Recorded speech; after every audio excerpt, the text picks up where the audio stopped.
भगवान श्री विष्णु ने बताया कि तुलसी में रोजाना जल देने से क्या फल मिलता है।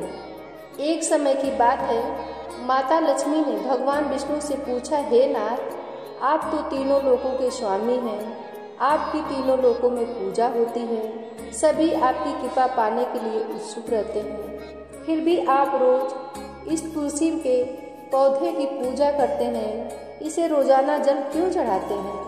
मैं इस तुलसी के पौधे को जल चढ़ाने का महत्व जानना चाहती हूँ।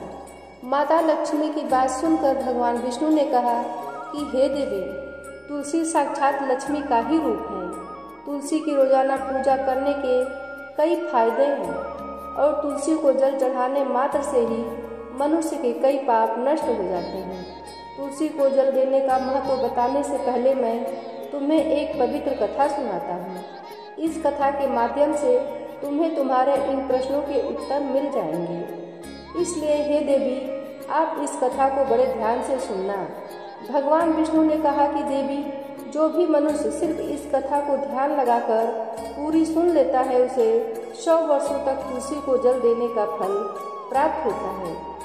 माता लक्ष्मी ने कहा, स्वामी, मैं इस कथा को बड़े ही ध्यान से सुनूंगी, आप मुझे वह पवित्र कथा सुनाना शुरू कीजिए।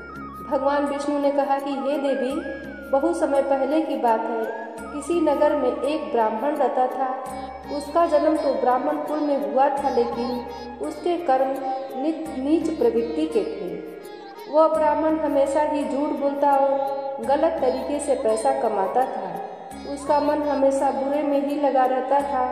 वह सदैव ही जुआ, वेश्यावृत्ति और चोरी में ही लगा रहता था। उसने अपने जीवन में कभी भी पुण्य के काम नहीं किए थे और शास्त्रों का अध्ययन भी नहीं किया था। ब्राह्मण होते हुए भी कभी पूजा पाठ नहीं किया। सदैव ही उसका मन दूसरों के धन पर लगा रहता था और वह दिनों में भी जो धन कमाता उसे रात्रि में जुआ और वेश्यावृत्ति में उड़ा दिया करता था। इस तरह वह ब्राह्मण अपने जीवन को पाप कर्मों में ही गुजार रहा था।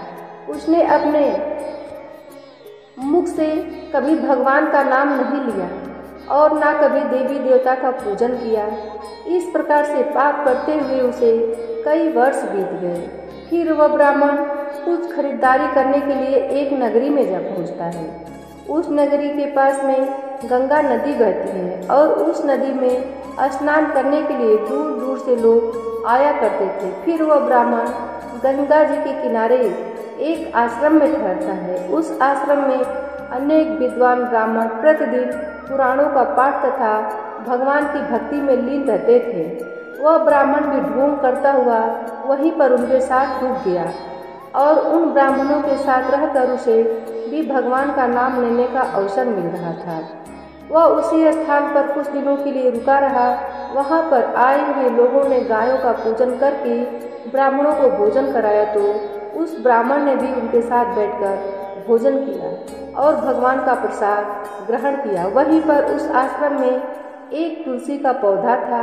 वह ब्राह्मण जाने अनजाने में उस तुलसी के पौधे में पानी डालने लगा।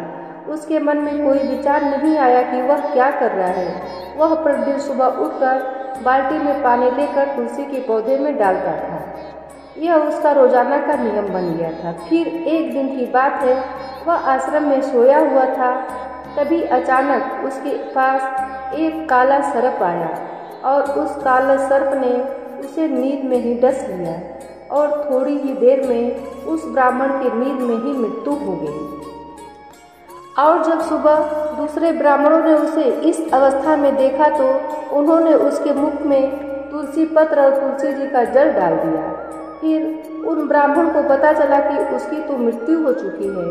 तब वहाँ पर यमदूत आते हैं और उस ब्राह्मण को पकड़कर यमलोक ले जाने लगते हैं। यम रास्ते में जाते हुए वह ब्राह्मण विलाप करने लगा और यमदूतों से कहने लगता है कि हे यमदूतों, मुझे कहाँ ले जा रहे हो और मेरी मृत्यु किस कारण से हुई है? तब यमदूत कहने लगते हैं कि ब्राह्मण, तुमने जन्म से लेकर मृत्यु तक बहुत पाप कर्म किए हैं और तुम्हारे पापों के कारण ही तुम्हें एक काले सर्प ने काटा और जिसकी वजह से ही तुम्हारी मृत्यु हुई है। अब हम तुम्हें यमपुरी ले जाकर रहेंगे, वहाँ पर यमराज तुम्हारे पाप कर्मों का लेखा जोखा देंगे और निश्चित ही तुम्हें घोर नरक में डालेंगे। फिर से वह ब्राह्मण फूट फूट कर रोने लगा। उन यमदूतों से माफ़ी मांगने लगा, किंतु यमदूतों को उस पर जरा सी भी दया नहीं आई और वे उसे मारते हुए यमलोक लेकर गए। जब यमदूत उस ब्राह्मण को लेकर यमराज के सामने उपस्थित हुए तो यमराज के पास बैठे हुए चित्रगुप्त ने उन ब्राह्मण के कर्मों का लेखा जोखा निकाला और यमराज से कहने लगे कि हे धर्मराज, इस ब्राह्मण ने तो अपने पूरे जीवन में पाप ही किए हैं, पूरे जीवन पाप किए हैं। इसने जीवन में कभी पुण्य का काम नहीं किया है। यह तो घोर पापी है, इसे तो हमेशा के लिए नरक में डाल दिया जाए। फिर यमराज कहते हैं कि हे यमदूतों, जीवन भर पाप करने वाले इस ब्राह्मण को उठाकर ले जाओ और इसे नरक में डाल दो। यमराज का आदेश मिलते ही वे यमदूत उस ब्राह्मण को लेकर नरक की तरफ चल दिए और ब्राह्मण को पीटते हुए नरक में ले गए।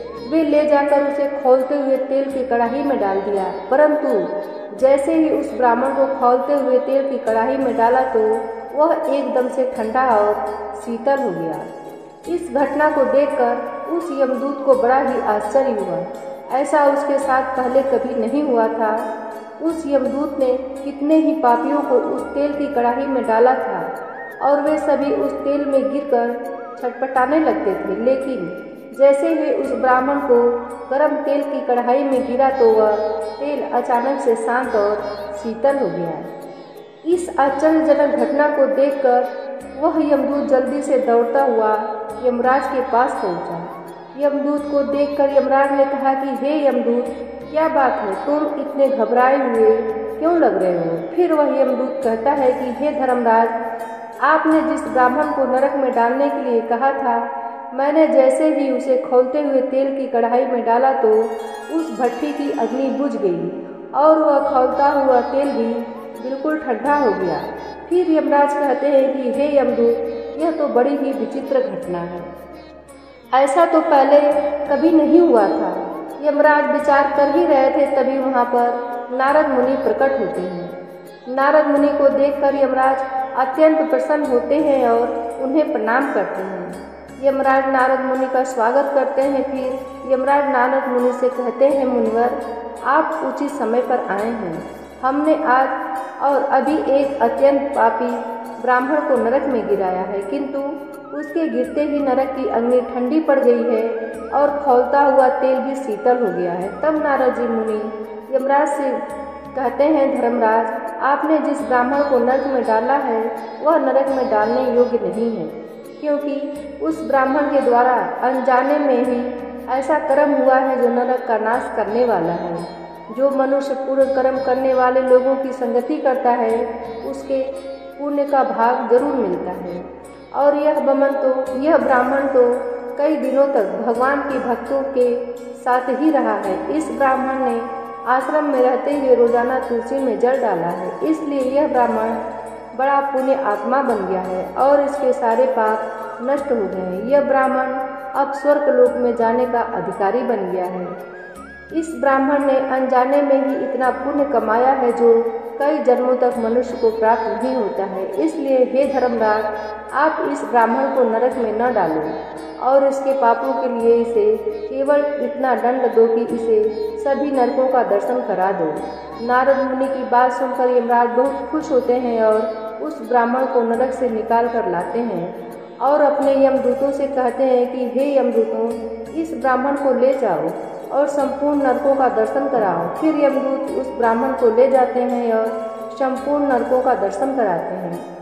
भगवान विष्णु ने कहा, देवी, इस प्रकार से यमदूत उस ब्राह्मण को संपूर्ण नरक का दर्शन कराते हैं और उसे यक्ष लोक में ले जाते हैं और फिर वह ब्राह्मण एक यक्ष बन जाता है। भगवान विष्णु कहते हैं कि हे देवी, वनस्पति नाम तुलसी, मास नाम कार्तिक, तिथि नाम एकादशी। भगवान कहते हैं कि हे देवी, वनस्पतियों में मुझे तुलसी प्रिय है, मास में कार्तिक मास और तिथि में एकादशी प्रिय है। इसलिए इसके लिए जो भी मनुष्य रोजाना तुलसी की पूजा पाठ करता है और तुलसी को जल देता है, वह मनुष्य मुझे बहुत अधिक प्रिय है। उस मनुष्य की कभी भी दुर्गति नहीं होती है और वह मनुष्य कभी नरक में नहीं गिरता है। जिन घरों में तुलसी का पौधा सदैव ही हरा भरा रहता है, उस घर में सुख, शांति और समृद्धि बनी रहती है।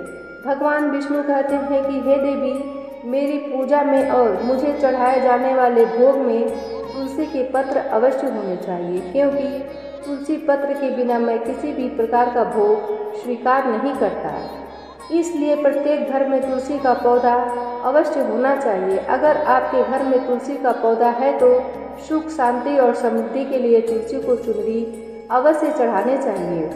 हमेशा ध्यान रखें कि तुलसी का पौधा चुनरी के बिना अधूरा होता है। तुलसी केवल एक पौधा ही नहीं बल्कि वह एक देवी है, मेरी अर्धांगिनी अर्थात विष्णु की पत्नी है। इसलिए तुलसी को चुनरी अवश्य चढ़ाना चाहिए, क्योंकि इससे पति पत्नी में प्रेम और विश्वास बढ़ता है। पति पत्नी का दाम्पत्य जीवन खुशहाल बनता रहता है। घर में रहने वाली सभी महिलाएं सदा सुहागिन और सौभाग्यशाली रहती हैं। तुलसी का विवाह भी अवश्य करना चाहिए। इससे मनुष्य के सभी दुखों का अंत होता है और संसार सागर जीवन सुखमय बनता है। भगवान विष्णु कहते हैं कि हे देवी, तुलसी के पौधे के आसपास अपने मुख से अपशब्द नहीं बोलने चाहिए। तुलसी के नज़दीक भूल से भी जूते, चप्पल अथवा झाड़ू पोछा नहीं रखना चाहिए, इससे पाप बनता है। तुलसी के पौधे के पास जल से भरा हुआ बर्तन भी नहीं रखना चाहिए। तुलसी के पौधे के पास दीपक जलाने के बाद दीपक को वहाँ से हटा लेना चाहिए, क्योंकि तुलसी के नीचे बुझा हुआ दीपक रखना अशुभ माना जाता है। जिस स्थान पर भी तुलसी का पौधा होता है, उस स्थान को हमेशा ही साफ और स्वच्छ रखना चाहिए। इसलिए नियमित रूप से तुलसी के पौधे के पास साफ सफाई का ध्यान रखना चाहिए। तुलसी के पौधे में शिवलिंग और गणेश जी की प्रतिमा नहीं रखनी चाहिए। साथ ही तुलसी के गमले में अन्य किसी भी प्रकार का पौधा भी लगाना अशुभ होता है। तुलसी के पौधे के पास कपड़े भी नहीं सुखाने चाहिए, अन्यथा कपड़ों का गंदा पानी तुलसी के पौधों पर गिर सकता है। और हमेशा ध्यान रखना चाहिए कि तुलसी के पत्र को नाखून से नहीं तोड़ना चाहिए, इससे तुलसी का अपमान होता है। यदि तुलसी के पत्ते सूख कर गिर जाते हैं तो उन्हें कचरे में नहीं फेंकना चाहिए, क्योंकि वे पत्ते पैरों के नीचे आते हैं, जो अच्छा नहीं होता है। उन पत्तों को आप तुलसी की मिट्टी में ही दबा दें। भगवान विष्णु कहते हैं कि हे देवी, रविवार के दिन तुलसी के पत्ते नहीं तोड़ने चाहिए और रविवार को तुलसी को जल भी नहीं चढ़ाना चाहिए। बाकी सब दिन तुलसी को सुबह स्नान से निवृत्त होकर जल देना चाहिए और शाम के समय एक दीपक जलाना चाहिए। भगवान विष्णु कहते हैं कि हे देवी, अक्सर महिलाएं स्नान के बाद अपने खुले बाल रहकर भी तुलसी को जल देती हैं, परंतु ऐसा करना गलत होता है। महिलाओं को हमेशा ही अपने बाल बांधकर माथे पर सिंदूर लगाकर ही तुलसी को जल देना चाहिए, इससे तुलसी का आशीर्वाद प्राप्त होता है। घर में तुलसी का पौधा लगाते समय ध्यान रखें कि इसके लिए गंदी मिट्टी का उपयोग नहीं करें, साफ और स्वच्छ मिट्टी का ही उपयोग करना चाहिए। इससे तुलसी माँ रूठ जाती हैं और सूखने लगती हैं। तुलसी का पौधा कभी भी गंदे स्थान या गंदी मिट्टी में नहीं लगाना चाहिए। नाली अथवा बाथरूम के पास तुलसी के गमले को भी कभी नहीं रखना चाहिए, अन्यथा गंदा पानी तुलसी के पौधे में गिर सकता है, जो बहुत ही अशुभ माना जाता है। घर में तुलसी का पौधा कभी सूखना नहीं चाहिए। शास्त्रों में ऐसी मान्यता है कि तुलसी का पौधा सूखना अकाल मृत्यु की सूचना देता है। घर में तुलसी का पौधा सूख जाए तो घर की सुख समृद्धि खत्म हो जाती है। सूखी हुई तुलसी में माँ लक्ष्मी का वास नहीं होता है। भगवान विष्णु कहते हैं कि शास्त्रों के अनुसार मासिक धर्म के दौरान महिलाओं को तुलसी के पौधे में पानी नहीं डालना चाहिए और तुलसी को स्पर्श करना भी वर्जित है। तुलसी को बिना स्नान किए जल नहीं देना चाहिए और पैरों में चप्पल आदि पहनकर भी तुलसी को जल नहीं देना चाहिए। तुलसी को जल देते समय ध्यान रखें कि वह जल आपके पैरों पर ना पड़े, इससे तुलसी का अपमान होता है। भगवान विष्णु कहते हैं कि नित्य तुलसी के दर्शन से मनुष्य को स्वर्ग की प्राप्ति होती है और तुलसी पत्र के सेवन से उसके सभी पाप नष्ट हो जाते हैं। तुलसी तुलसी का पौधा हमेशा घर के सामने लगाना चाहिए। इसे पूर्व अथवा उत्तर दिशा में लगाना सबसे अधिक शुभ होता है।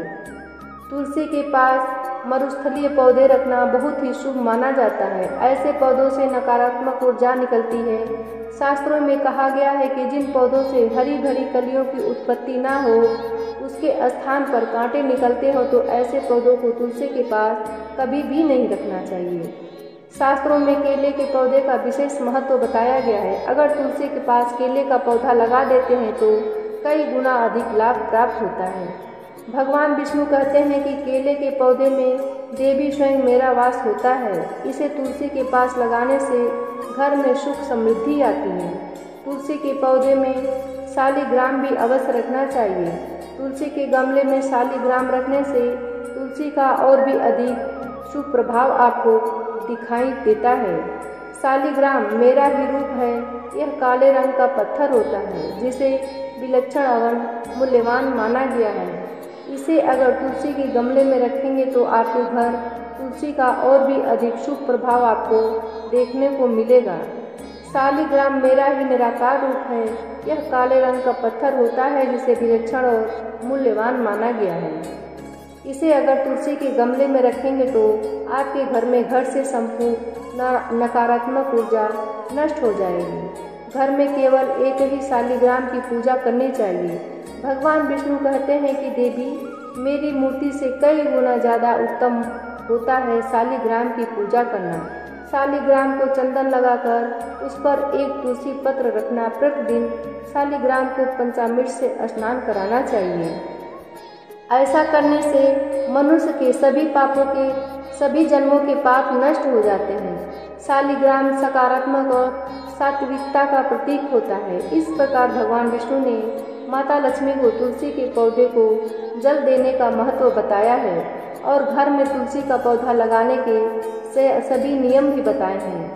तुलसी माता की जय हो। भगवान विष्णु की जय हो।